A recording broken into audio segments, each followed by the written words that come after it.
The success rates of non-intervention for gender dysphoria for children already exceed what most psychological interventions have. In most cases, 85% or more of those experiencing gender dysphoria will desist if they are left alone. There you go. Finally, someone did it. Yep. So someone brought it up. Yep. Doing nothing has an 85% success rate.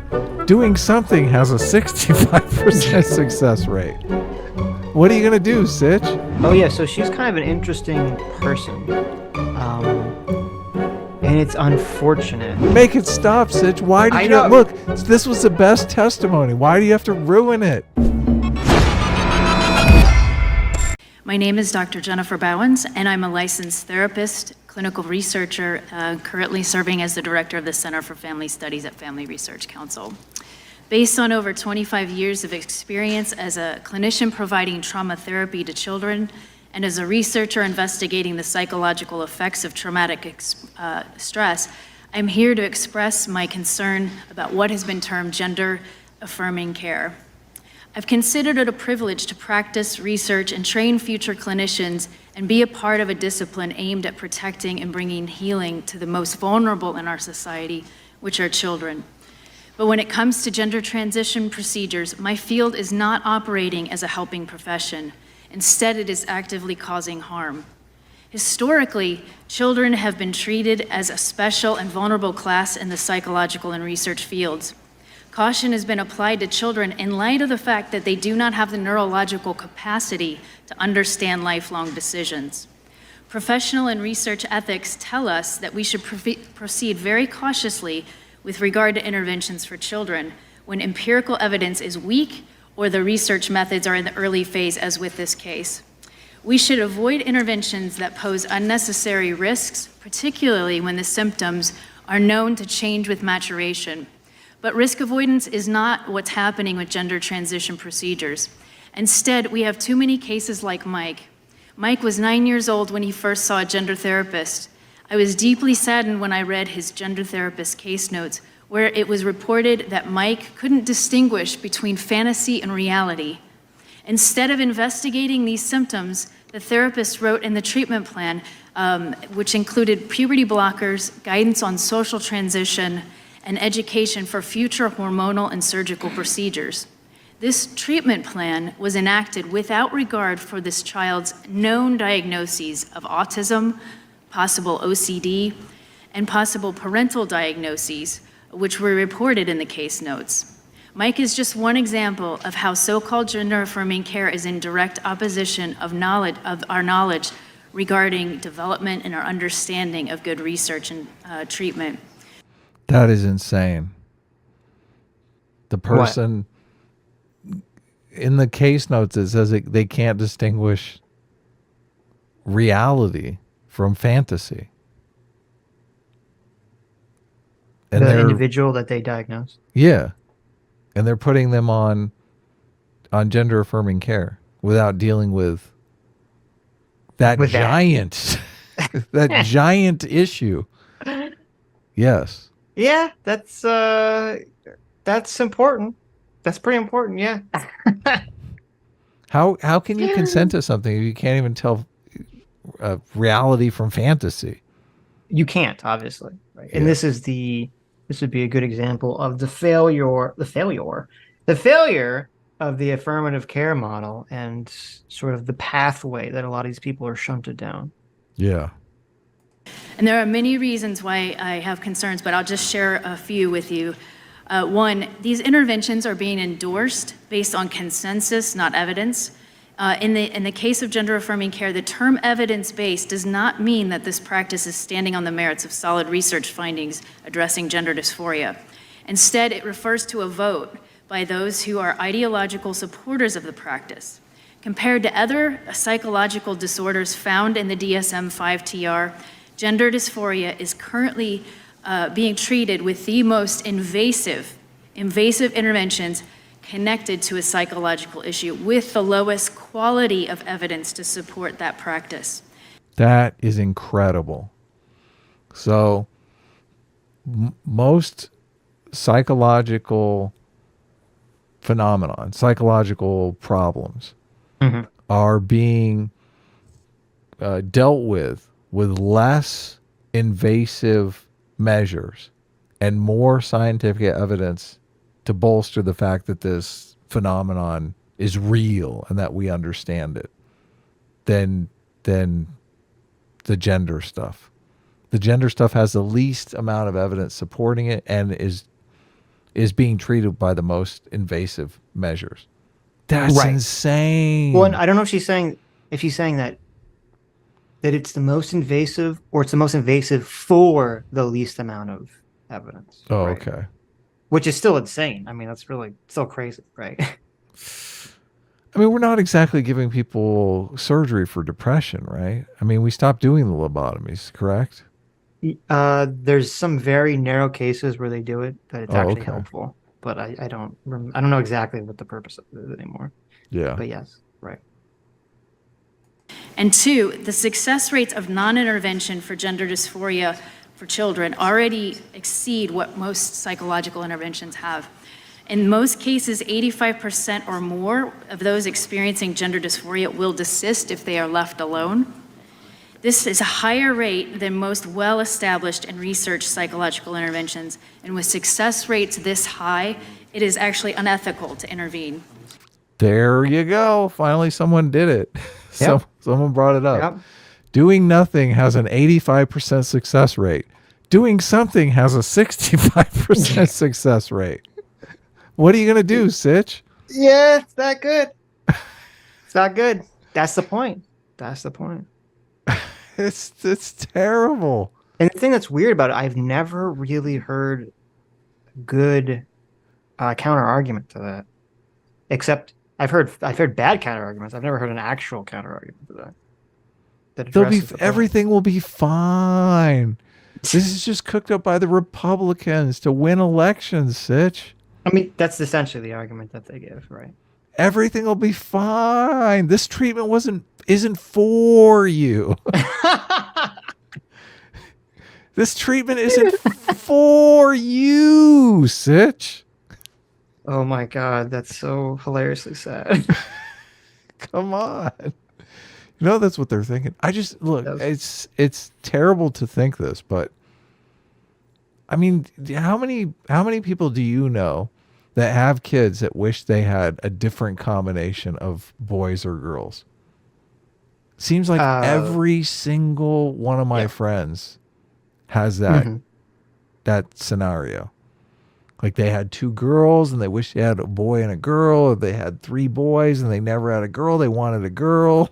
Well, I mean, listen, I'm hoping that's not affecting parents' behavior in terms of transition. I sure hope it's not. But I suspect it might. Okay. I hope not. Look, if a doctor comes in and says, "Oh yeah, your kid has gender dysphoria." Look, perfect. I always wanted I know. Exactly. Or a boy. Yeah, I don't know. That's that's got to be going on. Yeah. I mean, I don't know that. But you don't know that it's not going on. And I mean, yeah, it's true. I don't know it's not going on. Okay. I don't know if that makes perfect sense logically. 3, the research and practice around this issue does not properly account for competing diagnoses and variables. So in one example, a report from the UCLA Williams Institute found that 45% of transgender identifying people reported childhood sexual abuse. Ouch. As a trauma clinician, I can tell you that when someone experiences sexual trauma, it is not uncommon for that person to hate parts of their body or want to get rid of those aspects of themselves that made them vulnerable to abuse. And 4, it is often claimed that a failure to provide these interventions increases the risk for suicide. This approach is actually unethical, and it's a clear departure from the practice of empowerment and self-management, which are important goals of mental health practice. This claim is also not supported by the literature. Despite years of empirical study, there is no definitive understanding of the etiology in the suicide literature. 5, after a review of the literature, other countries have actually backed away from gender transition procedures, and the list now includes the United Kingdom, France, Finland, Norway, Australia, and Sweden. And 6, gendered affirming care has created a monopoly on treatment options, as it demands that it is the only way to treat gender dysphoria. By comparison, we can look at Cochrane collaboration, for example. There are 245 meta-analytic reviews of varied treatment options for depression. Yet when it comes to gender dysphoria, there's only one path currently prescribed to help someone, and that's to become someone else. Researchers and clinicians should be innovating solutions to heal distress, not coercing kids onto a path that tells them that they need to remove or change physical parts of who they are in order to be whole. This is why I'm calling on you to act on behalf of children. Thank you. That's fascinating. I didn't know that there were so many different treatment paths for depression, over 200 different treatment paths for depression. Yeah, well, I'm assuming she's like, every type I guess that would include like literally every type of, talk therapy, right? Every Talk type of therapy, I'm sure know. different types of SSRs. Right, Yeah. right. And I think that's a valid point that alternative treatment paths should be looked into. And that doesn't necessarily mean that there will be alternative treatment paths. It's very possible, and I'm sure there are other illnesses that there are no alternative treatment paths. But I think it's a valid point, a valid concern to bring up. She kind of said something that I think was a little misleading, where she said these other countries in Europe are moving away from transitioning. They're not really moving away from transitioning. They're moving away from affirmative care model for children. For children, yeah, yes. Right, and that is an important distinction to make. But she's a child psychologist, so she might have just inadvertently, she might have meant only children. Oh, they're only moving away from this for children. Is she a child psychologist? That's what she said, yeah. Let me see, I just had the tab open. Where is it? Oh, you're looking into her background. Oh, yeah, huh? so she's kind of an interesting person. And it's unfortunate, I guess. Because she's a trans woman? No, Oh. she's not. I mean, that would make her case stronger, right? Well, it would still make her biased, but yeah. Right. I guess it would make it stronger because she'd be going against her potential bias. Let's see, she's clinical practice was based around traumatic stress. So I don't know if she's a child specifically, child psychiatrist. Oh, okay. I mean, she's a doctor. She has a PhD in some kind of psychology. But anyway, psychology. It's interesting because there's something I'm noticing to be more and more true, which is an unfortunate truth about the universe. Or at least by humans, it seems, which is that people, there's not generally people, I find, that you can look to and say, this person is going to be correct when the issue lines up against their preconceived moral foundations, right? Okay.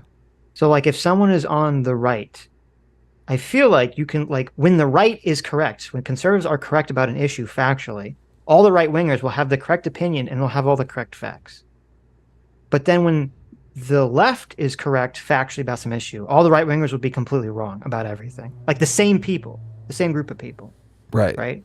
And it's the same thing for people on the left. The left, they'll be completely wrong if the right is correct factually, and they'll be completely right if just by chance the left is correct. And I feel like we entered this world where basically just based on chance of the politics, people are going to be correct factually or not.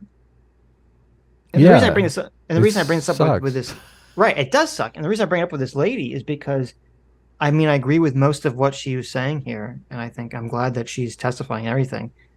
And it's just unfortunate that she's also like the director of an institution that's all about she's the director of an institution that describes itself. It's called the Family Research Council, and it's right wing. It's a super right wing organization that is concerned about family issues that affect the nation from a biblical worldview. So obviously, even if the factual evidence was against her, she would still have the same position, because obviously transition would generally not be something that would be biblically acceptable, which is unfortunate. This is. But wait, I want to make it clear. Up. I'm not saying that someone, and I think this is kind of the problem because we kind of engage in these character attacks on people. Like, just because that is her bias doesn't mean that she's wrong No, it necessarily. doesn't. It doesn't at She can all. just be totally right. To me, it's just an interesting facet of human behavior, like that this is how it basically tends to line up. I mean, It, because she also had an article that I was like rolling my eyes at when she was talking. She has a whole article where she was complaining about, how there's a push recently to legalize psychedelics. and she's And against it. Oh my yeah, in order God. to combat PTSD and other things, and she's completely against it. For the spiritual, she literally says the spiritual and physical dangers of psychedelics. Well, no, this is what I was going to say about the Right, politics, specifically the politics. Like it does mean that she is right on this particular case, on this issue. right, But it also means she's probably going to be wrong on something in the future, because that's the unfortunate part of the partisan politics. right. Because you come to it with you come to every issue with some sort of preconceived narrative and set of facts that could be correct if those are the facts, if that's the facts of the situation. Like, the narrative can help you in some cases if the narrative lines up with the actual situation. But oftentimes it doesn't. This is why stepping away from the politics and trying to look at things from a nonpartisan, objective perspective, you have a better chance of getting a higher batting average for getting each situation correct over each issue, because you're not trying to let it bend to your narrative or your particular worldview. You're trying to find out what's actually true. Right. No, Yeah. I agree. That's why we get every single issue right here on the Sitch and Adam show. We have a 100% batting average on all of these issues. We have True. never been wrong about anything. Even when we disagree with each other, we somehow are both correct. Yes, yeah. Yeah. That is the advantage. Right. Oftentimes when we disagree because we are searching for the truth. You don't get that with partisans, okay? They come to it with their own preconceived notion of what the truth should be, and then they try to make the facts match that preconceived notion. That we don't do that on this show. Sitch and I battle it out until we can prove conclusively that Barbie is feminist trash. That's true, and that No Doomer matter is what, incorrect. no matter Yes. what Doomer says. Yes. Yes. So No matter how no, much but Ben Shapiro copes. right, but this does show the importance, and I know I'm probably guilty of this too, but this does show the importance of, like, when people make claims, to actually try to look into the claim as opposed to hand waving away the individual based on whatever the other dumb crap that they've said is. Because I mean, this article that she wrote about the psychedelics is one of the dumbest articles I've ever read in my life. Like, she writes this article, she's complaining about, they're talking about using psychedelics to basically help people with PTSD and depression and other illnesses. And she says that this is a bad idea, not based on, like, it not being effective or her citing evidence. She says it's a bad idea because in 1960 there was some trial where they tried to give people with cancer LSD. Now, I don't know That's why. not a good argument. Yeah, first of all, I don't know why anyone would think LSD would. I mean, maybe it might make you feel better, but it wouldn't necessarily cure. Obviously, not going to cure the cancer. Look, if I And have cancer, LSD is the furthest thing from my mind. Whose idea was that? Right. And so she kind of goes through this long story about how they gave this woman LSD, and she was like hallucinating like crazy. And it's like she's like walking around seeing demons and like driving her car while high. Like, it just sounds like this is like the dumbest study like ever conceived. Like, you're just giving someone LSD and like letting them out in the world. It's like, what are we doing here? Psychedelics, I don't think is necessarily good for cancer, but I mean, No, why would it be? well, give me some ecstasy. We're having look. All of a sudden, it's a completely different. Well, shrooms might be good. I don't know if LSD would be Shrooms good. is a psychedelic. I know, You're but shrooms insane. shrooms they've had positive testing No, that MDMA. That's it. MDMA. Okay. MDMA. MA. right. So they've literally done tests with people that have terminal diseases, giving them shrooms, and almost universally people have better psychological feelings about their remaining amount of their life No, afterwards. crystal meth. Okay. But anyway, and then in her story, She talks about how like eventually the woman stopped taking LSD and started doing prayer, and it like healed her. So I Make it stop, Sitch. Why did I you know. look? This was the best testimony. Why do you have to ruin it? Because You that's ruin what I do, everything. Adam. That's what it means to be an enlightened centrist. Okay. You ruin everything. I know. Look, I saw these glasses and I thought, yes, finally someone on the left calling out their own side. You saw the glasses, you saw the doctor, and you're like, yes, finally. So progressive calling out this nonsense. Right. And then you tell me she's basically a prayer person. Sitch, why are you doing this? Well, yeah, like literally the line is. Well, I'm not going to read you the line because Please you understand. don't. Look, I'm already demoralized. I don't want to upset Adam anymore. I'm already demoralized. Listen, I'm fine with people praying. Okay, that's fine. I'm just. To me, this is sort of just the interesting facet of human psychology that we kind of get shunted down these pathways. But yeah, why do you think we sell free will? Because it's so in demand. right. Hi, you just listened to a clip from the Sitch and Adams show. If you like what you heard, you can listen to our live show right here on this channel on Sunday, starting at 1 p.m. Pacific, 4 p.m. Eastern. And if you want, you can super chat us. We read $20 and up super chats on the show and then do a follow-up stream on the following Tuesday where we read the rest of the unread super chats and interact with fans of the show. Subscribe to this channel right here to listen to the live show or to listen to more of our awesome clips.